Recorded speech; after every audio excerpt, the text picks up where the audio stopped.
Hey, what's up guys? Clint Coons here, and in this video what I want to do is cut a second part to that BRRRR video I put together because I received so many questions about using entities and financing. I thought I need to revisit this. So here's a follow-up to this video. It's going to cover some important topics that I didn't talk about in that first cut. All right, let's get started.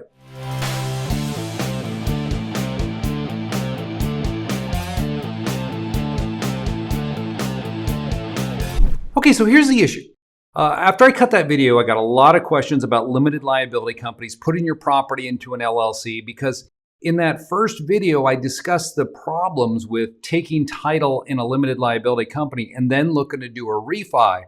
And so I made the statement, you should probably just hold title in your own name because part of the BRRRR strategy is about buying the property, rehabbing the property, then refinancing the property, getting your money out and going out there and doing it again. Well, that can be a problem based upon the type of financing you're going to be using to set this strategy up or how you acquired it. And that's why I was pretty specific on you probably want to take title in your own name. So I want to go back and clarify some of those points and talk about some of the lending issues that come up when you're using that BRRRR strategy.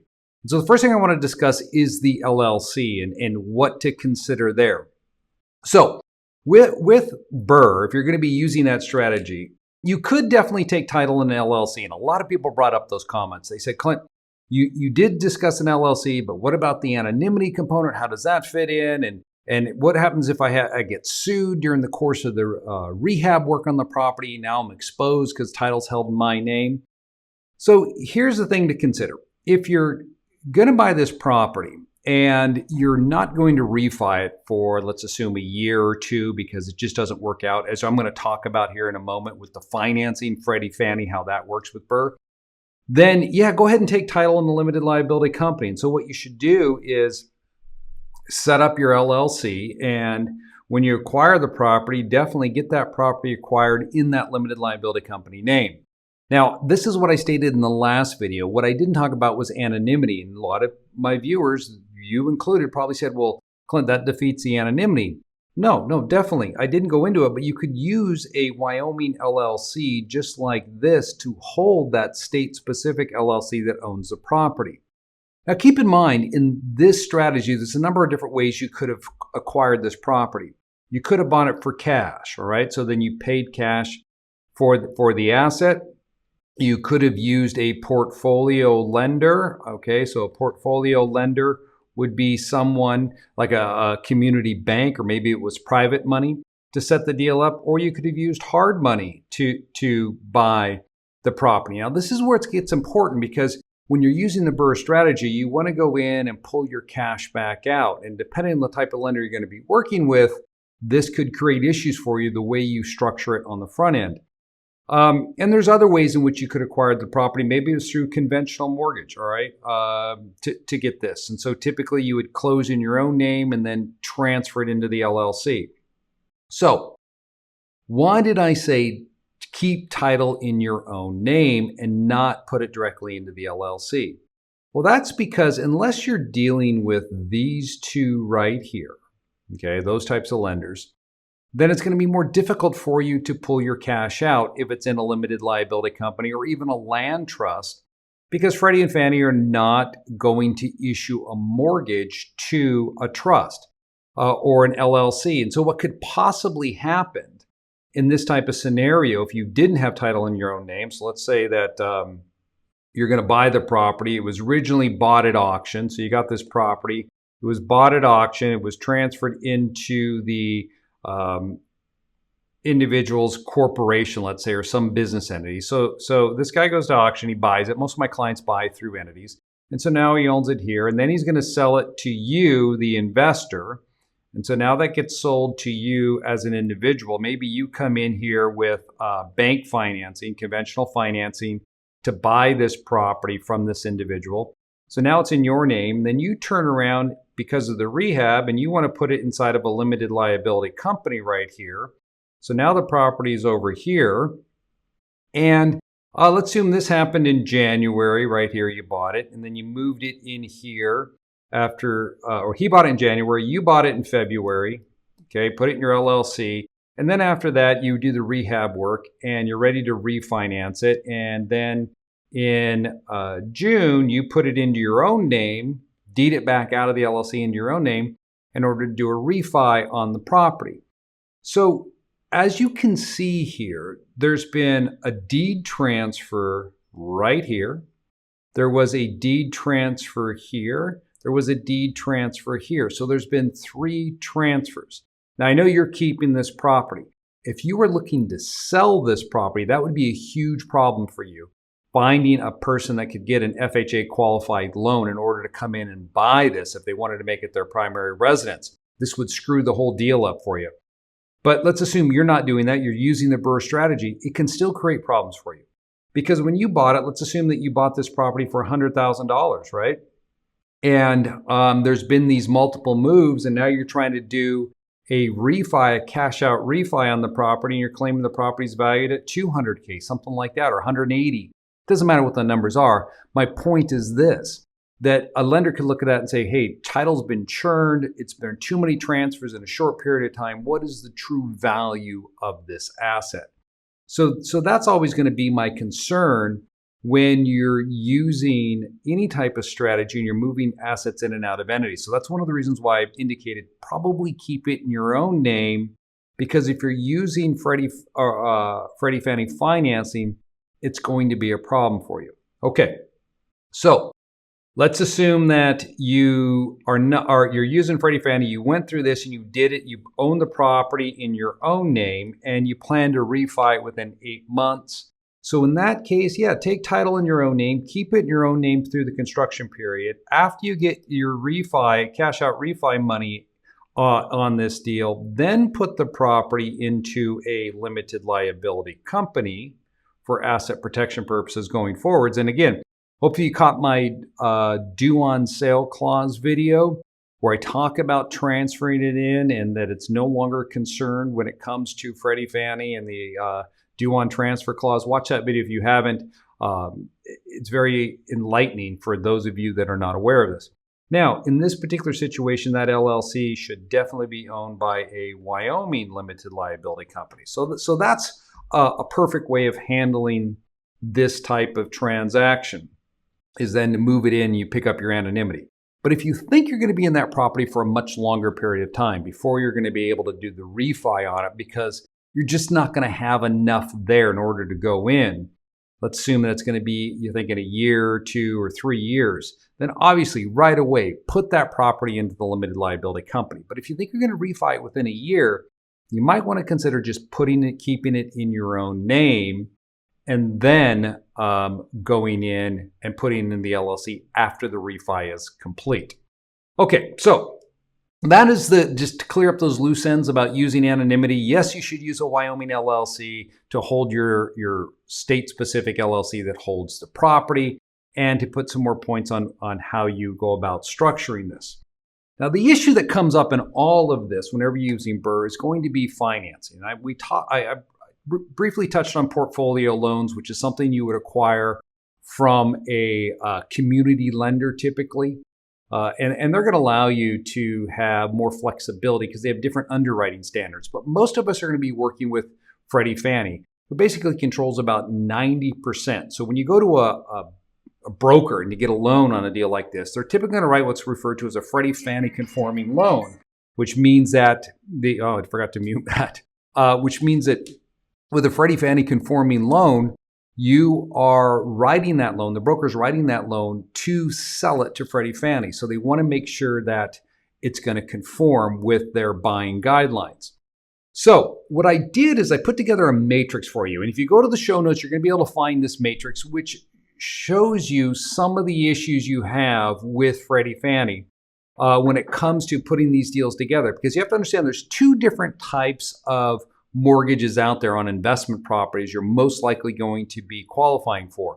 One is going to be the cash out mortgage. One's going to be a no cash out mortgage. And depending on, obviously as a BRRRR investor, you want to go with the cash out mortgage on that deal.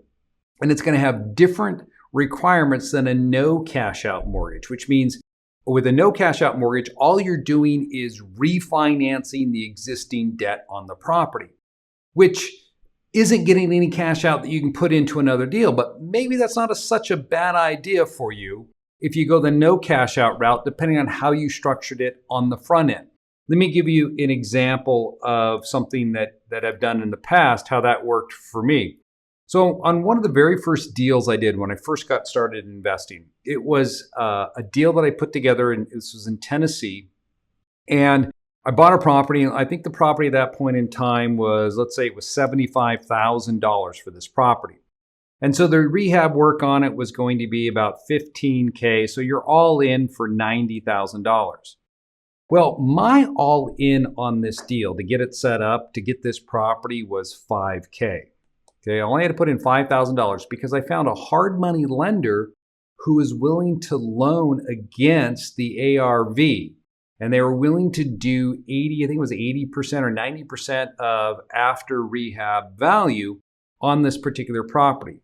So they basically funded the entire deal. I had to come up with $5K, but they funded the entire deal for me. I bought this property. I put in using the hard money lender. Okay, and so I think the interest rate on that deal might have been around 10 or 11%. I don't recall, but it's hard money.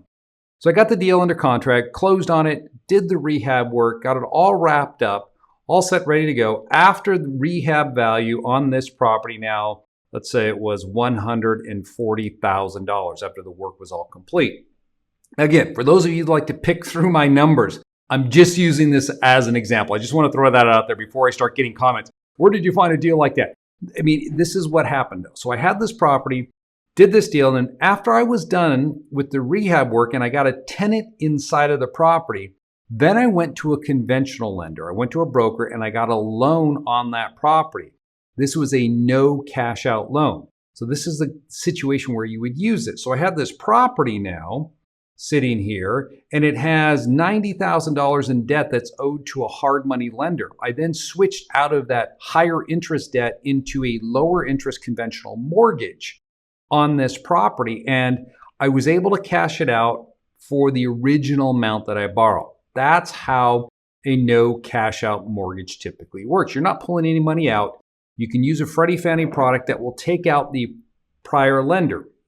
Now, there's typically not going to be a seasoning requirement on this deal in order for you to do this because you're not pulling any money out of the property. So all I did was retire the original debt. Now, there's a lot of real estate investors that use this strategy to acquire property. If you know that your after rehab value is going to be enough that you meet the loan to value ratios, and if you look at that matrix, I'll bring it back up. I've got the loan to value ratios there for Freddie and Fannie on these no cash out mortgages.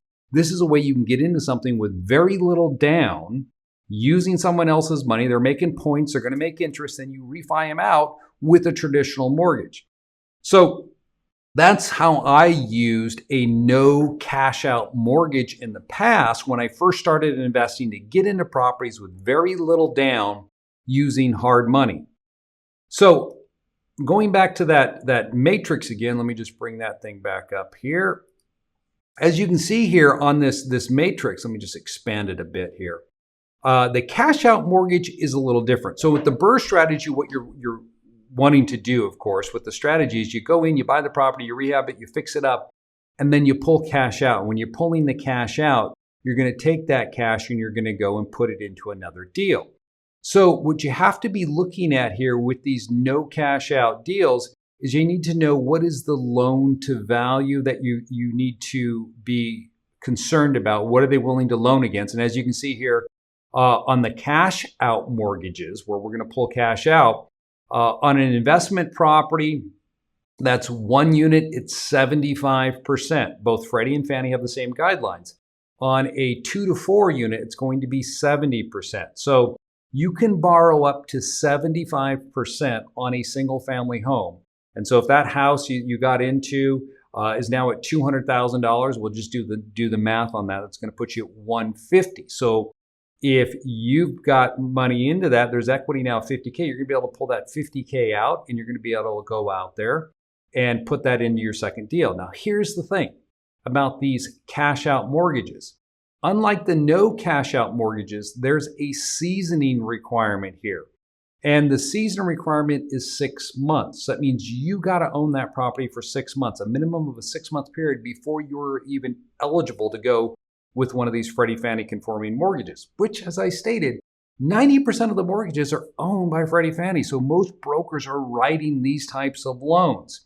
Now, there's also going to be, as you've probably heard in the past, a limitation on how many of these loans you can put together. That limitation is going to be 6 to 10, depending on how they underwrite them. If they use Freddie Fannie's system, it's called a DU, where they go in and they just punch in all the numbers and it gets underwritten through the software calculations, and it's not manually underwritten, then you can have up to 10 mortgages this way.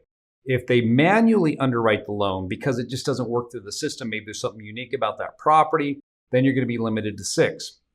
But for those of you that are using the BRRRR strategy, because of the lending on the back end, this is why I'm saying don't put the property into an LLC right away. If you think you're going to have sufficient equity in 6 to 8 months, and you're going to go in there and you're going to be able to pull this back out under a cash out, you're going to have to do it in your own name when you set these up. And as you can tell, I also put in here whether or not it was held in an LLC or land trust, they would allow you to do that. Of course, because this is investment property, you cannot do the cash out refi with Freddie through there. With Fannie, they may look at it and accept it if it's in a trust, such as a land trust in certain states, or a living trust would work. But again, that LLC is not going to fly for you. So what you'll do is you'll get your cash out, then put it into the limited liability company for the asset protection. So that's how it works. I'll have this in the show notes. I'll have a link to this. And I actually have, in addition to this, I've put together all of the links back to the servicing guides for Freddie and Fannie.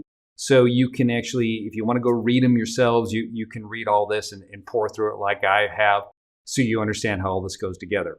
Hey, this is a little bit longer than I anticipated, but I thought I needed to tie some things down. It's important to know why I make the recommendations of moving it into LLCs. Hope you gained a lot from it. Again, if you got any questions, throw them in there. I'm really great at answering those questions for you. And thanks for watching. I really appreciate you visiting my channel. Take care, everyone.